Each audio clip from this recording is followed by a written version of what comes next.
I call this fly the Flounder Snack because that's pretty much all I've caught with it over the last couple of years. That isn't a bad thing. It's actually based on Jeff Blood's White Death steelhead fly, which almost by accident I found to work really well on summer flounder in the salt. As you'll see at the end here, this fly has a wonderful jiggy motion like a clouser, and also like a clouser, rides hook point up, so it's less prone to snagging on the bottom. In addition, it's very much a guide style fly in that it's relatively cheap and easy to tie. The Flounder Snack starts with a super reliable Mustad 34007 hook in size 1.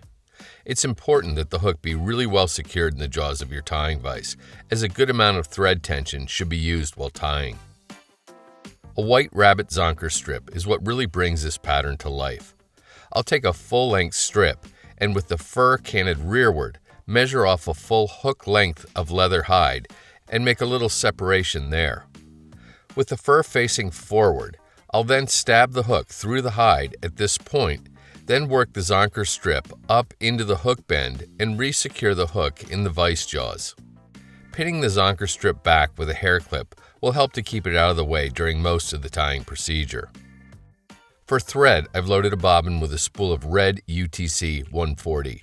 As I said earlier, wrapping with a good bit of thread tension is important, so I'll crank it up a bit on my right bobbin.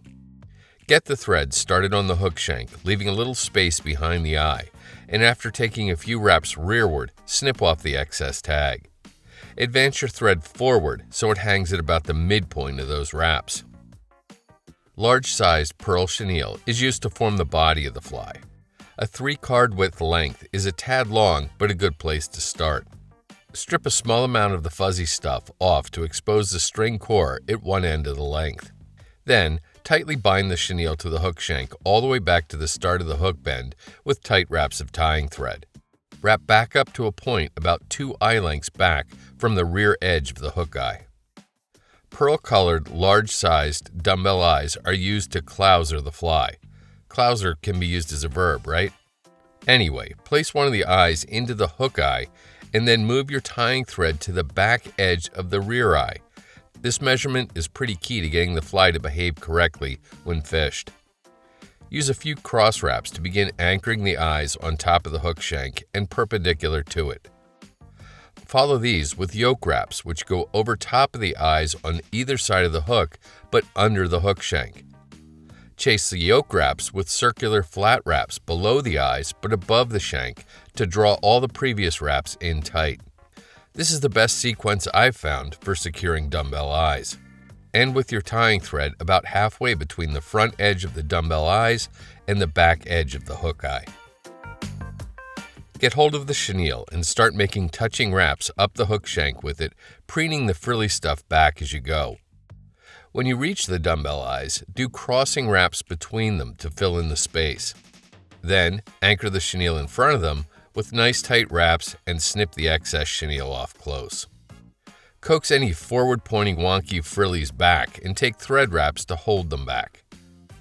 Flip the fly over and snip the chenille off close on the underside of the fly. This will allow the rabbit Zonker to lay flat. Remove the material clip and pull the Zonker strip forward over top of the freshly shorn body. Create a space on the strip above your tying thread and use nice, tight, even pressure thread wraps to really lock the Zonker strip down. When you're satisfied the strip can't pull free, lift up the excess forward-pointing portion and snip it off as close as possible. Once again, trim away any wayward fibers. Starting at the back edge of the hook eye, take touching rearward thread wraps to cover up the materials below and to begin forming the head of the fly. As an extra step to clean up the head, I'll coat a bit of my thread with Vineyard's tying wax, then take nice tight wraps rearward with the coated thread before leaving it at the back edge of the head. Pick up your whip finish tool and use it to do a 5 or 6 turn back to front whip finish, seat the knot well, and snip or cut your tying thread free. Although not essential, I'll do a little trimming of the chenille to taper the front of the fly and to remove anything obscuring those big bright eyes. It's extremely important to get hold of some head cement or UV cure resin and thoroughly coat the entire thread head of the fly. This will further ensure that the rabbit zonker cannot pull free.